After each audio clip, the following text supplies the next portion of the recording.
The massive alien ships appeared in Earth's sky on a Tuesday morning, their dark hulls blocking out the sun over major cities. Commander Marcus Webb pressed his face against the observation window of Terra Station, watching the enormous vessels hover motionlessly above the planet. They had been there for 3 days now, silent and waiting. "Sir, we're receiving another transmission," called Lieutenant Sarah Johnson from the communications desk. Her voice carried a mix of excitement and nervousness that everyone felt these days. First contact with an alien species was supposed to be humanity's greatest moment, but something about these visitors made everyone uneasy. The main screen flickered to life, showing the now familiar figure of Ambassador Veltar. The alien looked almost human, except for his pale gray skin and large, completely black eyes that seemed to absorb light rather than reflect it. When he spoke, his voice came through the universal translator in perfectly measured English. "People of Earth, we are the Zephyrian Confederation. We have come to study your species and determine your place in the galactic community." The ambassador's expression never changed as he spoke. "Our scientists will observe your daily activities. Do not interfere with our research." Dr. Emily Carter, the station's head scientist, turned to Commander Webb. "They've been watching us constantly for weeks now. Their scout ships follow our aircraft, scan our cities, even monitor our television broadcasts. It's like we're specimens in a laboratory." Webb nodded grimly. The aliens had made no hostile moves, but they treated humanity like curious animals rather than equals. Their ships appeared and disappeared at will, always staying just out of reach of human weapons or communication attempts. The only contact came through these one-way broadcasts from Ambassador Veltar. Down on Earth, the alien observation was even more obvious. Dr. James Harrison stood on the roof of the Pentagon, pointing his binoculars at a small Zephyrian scout ship that hovered silently above Washington, D.C. The craft had been there since midnight, its sensors sweeping across the city in regular patterns. "They always come at night," he muttered to Colonel Patricia Brooks, who stood beside him. "Every major city reports the same thing. The aliens show up after dark, scan everything, then disappear before dawn." Colonel Brooks lowered her own binoculars. "What do you think they're looking for?" "That's what worries me," Harrison replied. "They're studying our behavior patterns, our infrastructure, our defenses. But they seem particularly interested in our lighting systems and how we respond to darkness." The colonel was right to be concerned. In the massive command ship hidden behind Earth's moon, General Korthmal was presenting his findings to the Zephyrian War Council. The alien general's black eyes gleamed as he displayed holographic images of human cities at night. "Observe their settlements," he said, gesturing at the bright lights of New York City. "Every human population center burns with artificial illumination throughout their dark periods. They cannot function without these light sources." The other council members leaned forward, studying the data with interest. Zephyrians had evolved on worlds with very little natural light, developing perfect night vision over millions of years. To them, the human obsession with artificial lighting seemed like a critical weakness. "Notice their behavior patterns," General Korthmal continued, switching to thermal images of human activity. "During their planet's dark cycle, human activity decreases by 70%. They retreat into their shelters and become inactive until their star rises again. This suggests severe photophobia and an inability to operate in lightless environments." Intelligence Officer Nextal added more evidence to the presentation. "Our cultural analysis supports this conclusion, General. Human entertainment frequently features darkness as a source of fear and danger. Their children are taught to fear the dark through stories and films. Their mythology is filled with monsters and threats that emerge from shadows." The War Council examined recordings of human horror movies, news reports about crime rates increasing at night, and even children's bedtime stories that warned of bogeymen hiding in closets. To the alien observers, this seemed like overwhelming evidence of humanity's fundamental weakness. "Their military forces also demonstrate this limitation," General Korthmal added, showing satellite images of human military bases. "Notice how their defensive positions are always heavily illuminated. Their soldiers carry portable light sources and rely on artificial illumination for night operations. Without these aids, they appear to be completely helpless." What the Zephyrians didn't understand was that they were observing a civilization that had grown comfortable with luxury. Human cities were lit not from fear, but because they could afford to push back the darkness. Children were told scary stories because real dangers had been eliminated. Military bases were illuminated because soldiers no longer needed to hide in shadows to survive. Back on Terra Station, Dr. Carter was analyzing the alien scanning patterns with growing concern. "Commander, They're focusing heavily on our power grids and lighting infrastructure. Every time they scan a city, they map our electrical systems first. Commander Webb studied the data on his screen. The alien scans showed detailed blueprints of power plants, electrical distribution networks, and backup lighting systems. It's like they're looking for our vulnerabilities. Sir, Lieutenant Johnson called from her station, we're receiving another transmission from the alien ship. Ambassador Veltar's image appeared on screen again, his black eyes seeming to stare directly at each person in the room. Humans of Earth, our observation period is nearly complete. Your species has been evaluated and classified according to Confederation standards.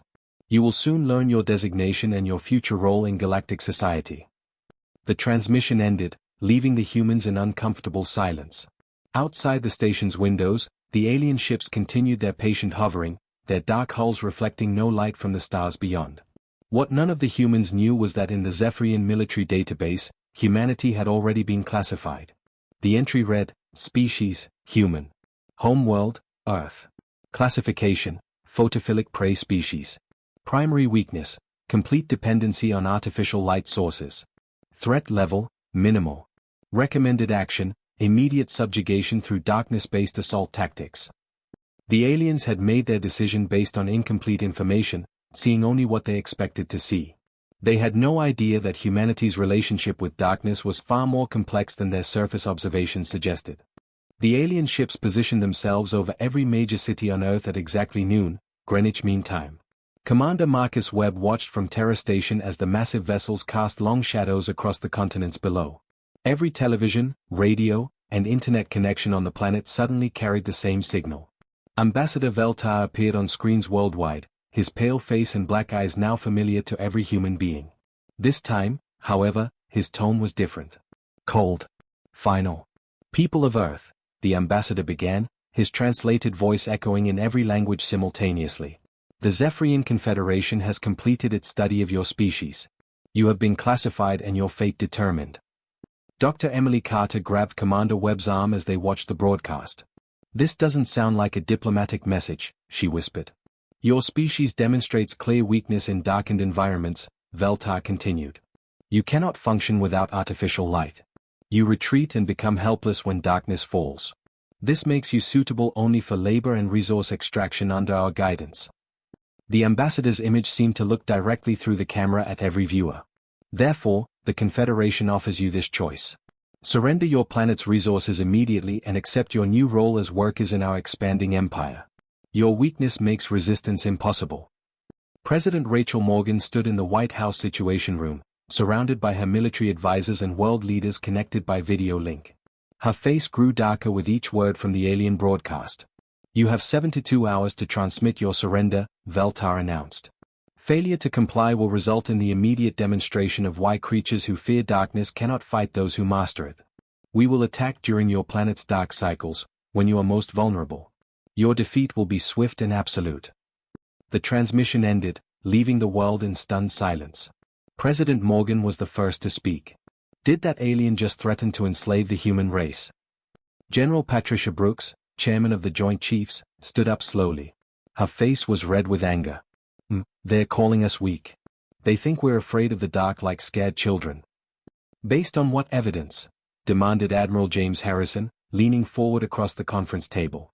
Dr. Harrison, the Pentagon's xenobiology expert, pulled up files on his tablet.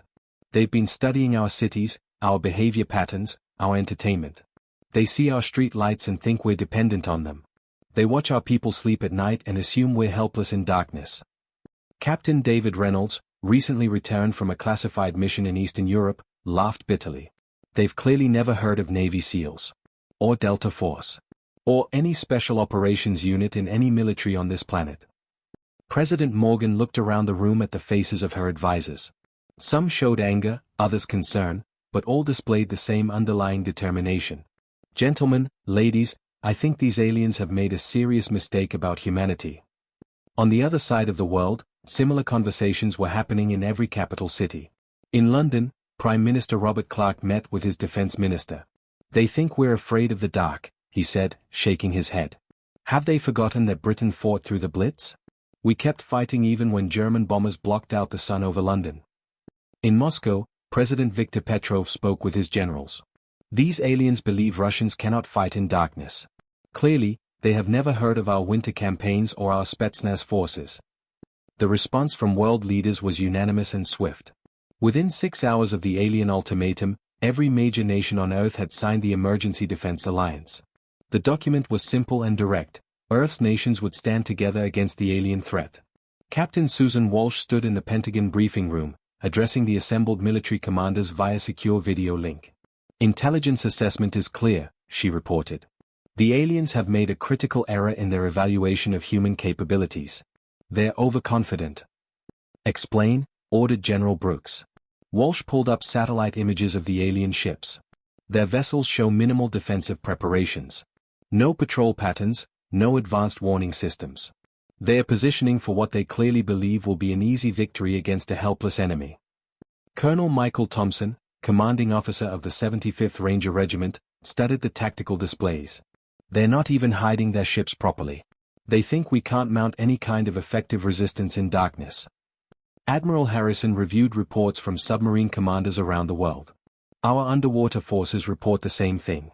The alien ships show no preparation for night combat operations. They assume we'll surrender as soon as they turn off our lights. President Morgan returned to the Oval Office to record humanity's official response. Cameras rolled as she looked directly into the lens, her voice steady and determined. To the Zephyrian Confederation, she began, Earth's answer to your ultimatum is no. We do not surrender. We do not accept slavery. If you want our world, you will have to take it from us. She paused, letting her words sink in. You have studied our cities and concluded that we fear darkness. You have made a fundamental error in your assessment. Humans do not fear the dark because we learned long ago to master it. The message was broadcast on every frequency, transmitted toward the alien ships and out into space. We are not the weak, frightened creatures you believe us to be. If you attack our world, you will discover what humans become when the lights go out. In his flagship Behind the Moon, General Korthmal received the human response with amusement. Foolish creatures, he told his staff officers. They still believe they can resist us even after we explain their weakness. Shall we begin the attack immediately, General? Asked his aide. Korthmal shook his head. Let them have their 72 hours. It will make their eventual surrender more satisfying when they realize the hopelessness of their position. The alien general had no way of knowing that in military bases around Earth, Special Forces units were already preparing for the kind of warfare they had trained for their entire careers.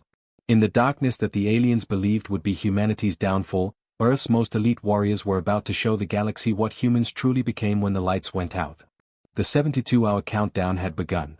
The first alien attack came exactly 72 hours after the ultimatum, during a solar eclipse that darkened the sky over North America. Lieutenant Colonel Michael Thompson crouched behind the ruins of a Chicago bus stop, watching streaks of blue energy rain down from the Zephyrian warships above. Each blast targeted electrical substations, power plants, and transmission lines with surgical precision. They're taking out the grid systematically, Thompson radioed to his commanding officer.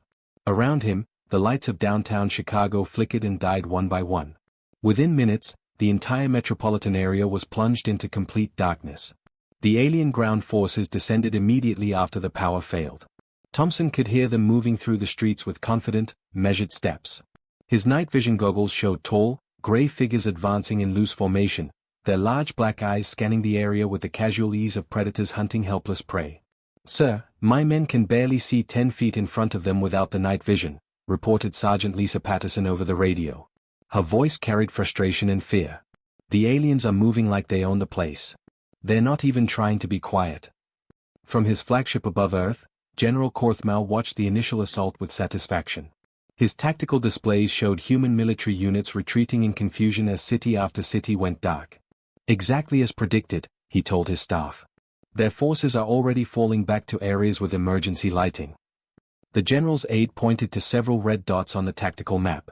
Human resistance is concentrating around hospitals, emergency centers, and military bases with backup power systems, sir. They are abandoning the darkened areas completely. Of course they are, Korthmal replied. No species that fears darkness would attempt to fight in it. Signal all ground commanders, advance freely through the unlit zones. The humans will not oppose you there. In London, Captain Andrew Clark huddled with his squad in the basement of a government building as Zephyrian energy weapons destroyed the city's power infrastructure above them. The aliens had timed their attack perfectly, striking during the new moon when natural light was at its minimum. "Command, this is Alpha Team," Clark whispered into his radio. "We're taking heavy casualties trying to move through the darkened sectors. The enemy has complete visual superiority."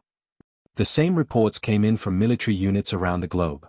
In Tokyo, Major Jennifer Foster watched her battalion retreat to the illuminated safe zones around the Imperial Palace. In Berlin, Colonel Robert Hayes ordered his forces to fall back to areas with emergency lighting after losing contact with 3 platoons in the darkened city center. "They're picking us apart," Admiral Harrison reported to President Morgan from the Pentagon's Emergency Command Center. The facility still had power thanks to its independent generators, but reports from the field painted a grim picture. "Casualty reports are coming in from every major engagement," General Brooks added, studying the tactical displays. "Our forces can't operate effectively in complete darkness against an enemy with natural night vision. They're outmaneuvering us at every turn." President Morgan stared at the map showing alien advances across the globe. Red zones marked areas where Zephyrian forces had established control, all of them in regions where the power grid had been destroyed. How long before they reached the emergency lighting perimeters? "At their current rate of advance, maybe 18 hours, Brooks replied. "Once they take out our backup generators, we'll have nowhere left to retreat to." The Zephyrian ground forces moved through the darkened cities like ghosts, their confidence growing with each easy victory. Lieutenant Colonel Thompson watched helplessly as alien patrols walked openly down Michigan Avenue, making no effort to use cover or concealment. They knew the humans couldn't see them coming. "Sir, request permission to withdraw to the emergency command post," radioed Captain David Reynolds from his position near Navy Pier. His voice was tight with barely controlled anger. "We're sitting ducks out here." Thompson made the decision that every human commander was making worldwide. "All units, fall back to the illuminated perimeter. Repeat, abandon the dark zones and retreat to areas with emergency lighting." In the Zephyrian command ship, celebrations had already begun.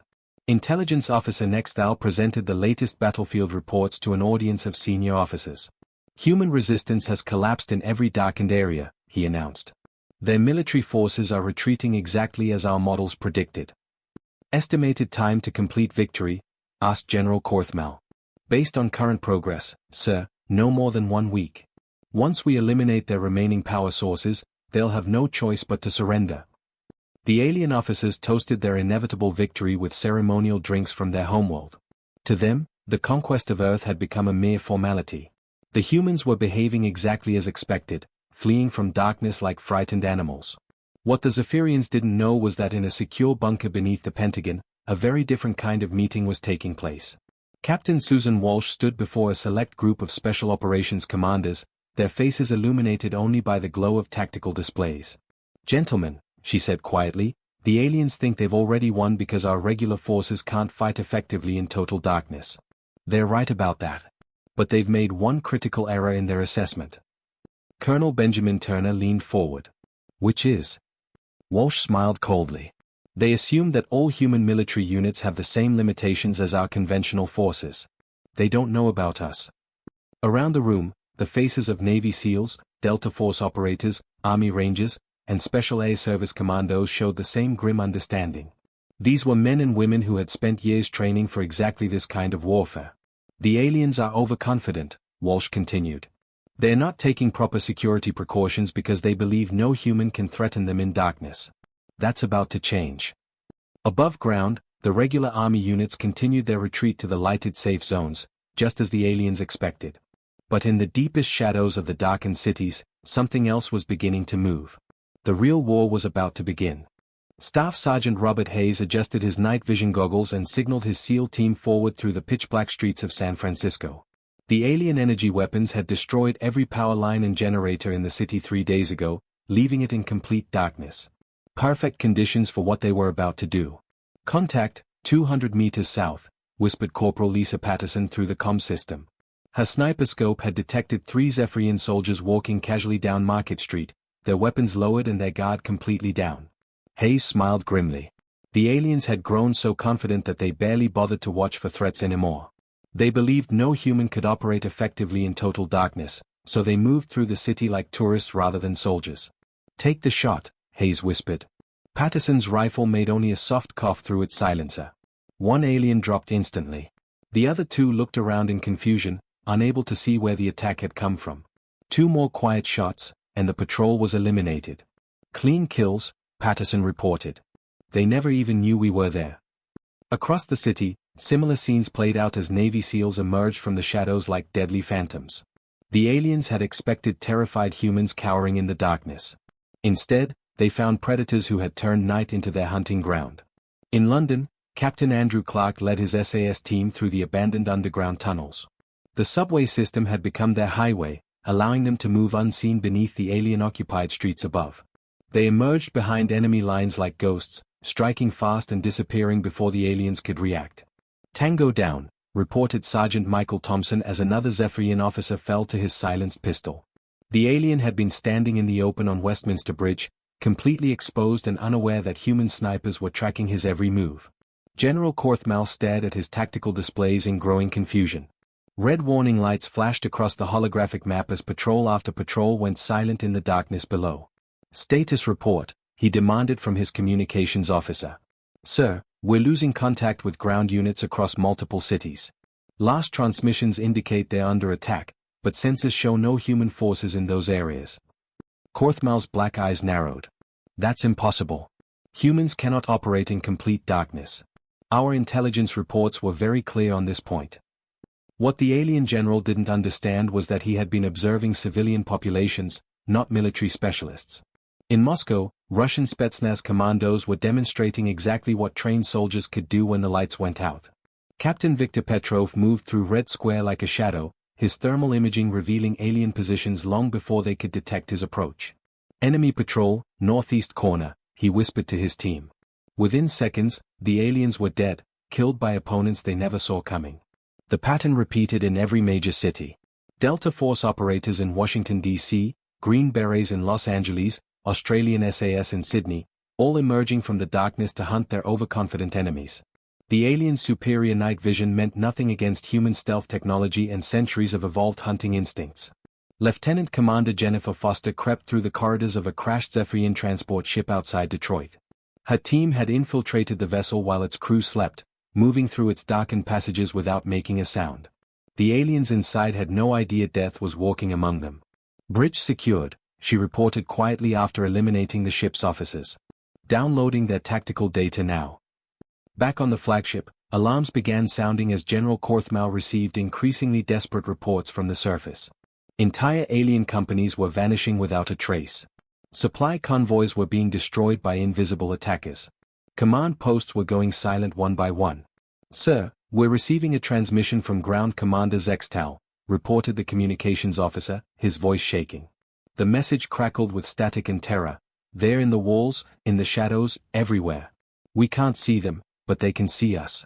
They move without sound, strike without warning. These humans, they're not afraid of the dark. They are the dark. The transmission cut to static. Commander Zextal's entire battalion had been wiped out by a single squad of Army Rangers. In the Pentagon's secure bunker, Admiral Harrison monitored the special operations reports with growing satisfaction. Phase 1 is complete, he announced to President Morgan. Our elite units have eliminated or captured most of the alien ground forces in major population centers. Casualties? Morgan asked. Minimal on our side. The aliens never adapted their tactics. They kept operating as if they were fighting frightened civilians instead of trained soldiers. Colonel Benjamin Turner's voice came over the secure channel from New York City. We've captured several alien prisoners. Under interrogation, they keep repeating the same thing. They can't understand how humans can hunt so effectively in total darkness. President Morgan allowed herself a small smile. I think it's time we educated them about human nature, Colonel. The education came swift and brutal. Captain David Reynolds led his team through the corridors of the main Zephyrian command post in Chicago. The aliens had established their headquarters in the Willis Tower, believing its height would give them security. Instead, it had become their tomb. They never posted guards at the elevator shafts, Reynolds reported as his team systematically cleared each floor. They assumed no human could climb 90 stories in total darkness. The aliens were learning too late that their fundamental assumption about humanity was completely wrong. Humans didn't fear the darkness because they had spent millions of years as persistence hunters, tracking prey through the night by sound, smell, and instinct. They had built bright cities not from fear, but because they could afford the luxury of pushing back shadows they had already conquered. On his flagship, General Korthmal watched his invasion force crumble. "How is this possible?" he demanded. "The intelligence reports clearly stated that humans cannot function without artificial light." His aide, trembling with fear, updated the tactical display. "Sir, perhaps we misunderstood their nature. The humans aren't retreating from darkness, they're using it as a weapon."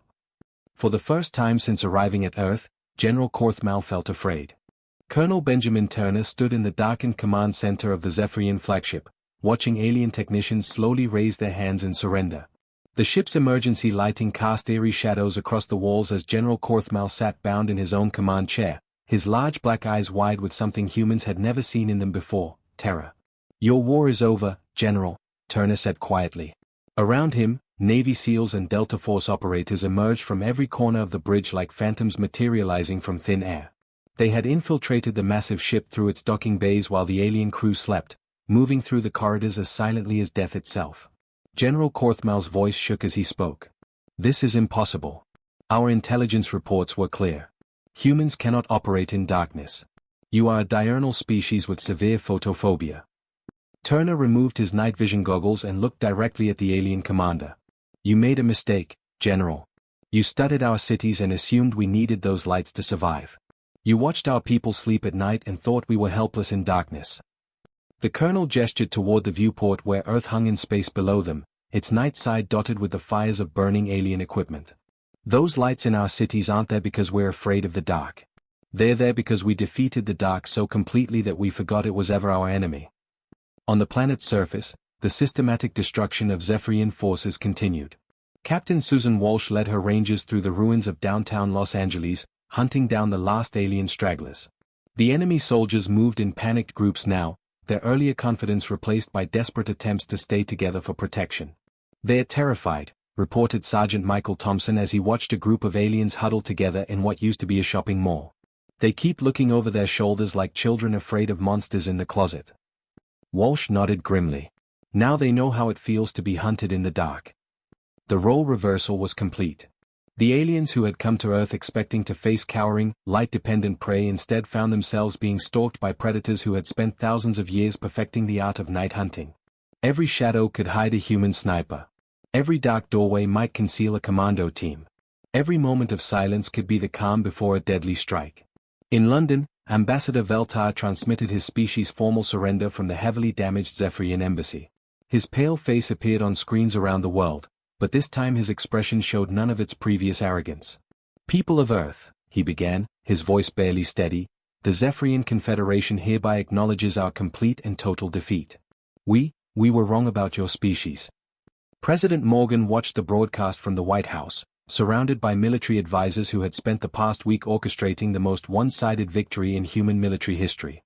The aliens hadn't just been defeated, they had been utterly outclassed by an enemy they had completely misunderstood. "We studied your behavior patterns and concluded you were dependent on artificial illumination," Veltar continued. "We observed your cities and assumed the lights represented fear of darkness. We were catastrophically incorrect in our assessment." Dr. Emily Carter, now heading the post-war xenological exchange program, stood before a mixed audience of human and alien scientists in Geneva. Behind her, a holographic display showed human evolutionary history, tracking the development of persistence hunting techniques over millions of years. "Your species sees perfectly in darkness," she explained to the assembled Zephyrian researchers, "and you assumed that made you superior night fighters. But vision is only one tool in a predator's arsenal." The display showed early humans tracking prey across African plains, using sound, scent, and instinct to hunt in conditions where sight was useless. Humans evolved as persistence hunters. We chased our prey for hours, sometimes days, wearing them down through superior endurance and tracking ability. We learned to navigate by starlight, to hunt by the heat signatures of our quarry, to move in absolute silence through any terrain. One of the alien scientists raised a trembling hand. "But your cities, the constant illumination, we thought." Dr. Carter smiled. "Our cities are lit because we can afford the luxury. When you control something completely, you can choose when to use it and when to set it aside. We didn't build lights because we feared the dark. We built them because we had already conquered darkness so thoroughly that we could push it back at will. Captain David Reynolds stood before a joint training class of human and alien military personnel at the newly established Terran Night Operations Academy. The former enemies were learning to work together, combining Zephyrian natural night vision with human stealth techniques and tactical expertise. Your people made the same mistake that many of our own enemies have made throughout history, Reynolds told the mixed class. You assumed that because we had adapted to comfortable conditions, we had lost our fundamental abilities. He gestured toward a display showing famous night operations throughout human history. But every human child learns to navigate in darkness. Every human soldier trains for night combat. We didn't lose our predatory instincts when we built civilization. We simply learned to choose when to use them. The alien cadets listened with something approaching, or as Reynolds described, techniques that had been used to devastating effect during the war. Silent movement, thermal tracking, psychological warfare in darkened environments. All skills that humans had been perfecting since before they had even developed agriculture. 5 years later, Admiral Harrison stood on the bridge of the joint human-Zephyrian exploration vessel Nightfall, watching as mixed crews prepared for a deep space mission into uncharted regions of the galaxy. The former enemies had become valuable allies, their natural night vision complementing human tactical abilities perfectly. You know, he said to Commander Veltar, who now served as the ship's alien liaison officer, your people taught us something important. We had gotten so comfortable with our electric lights that some of us had forgotten what we were truly capable of in the dark. Veltar's reply carried a mixture of respect and lingering unease. Admiral Harrison, after facing humans in lightless combat, I can say with certainty that darkness will never feel safe to us again. We learned that humans don't fear the dark because you AIE what should be feared in the dark.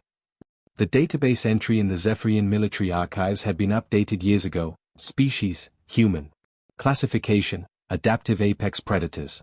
Threat level, extreme. Note, under no circumstances engage in darkened environments. Humans do not fear darkness, they weaponize it.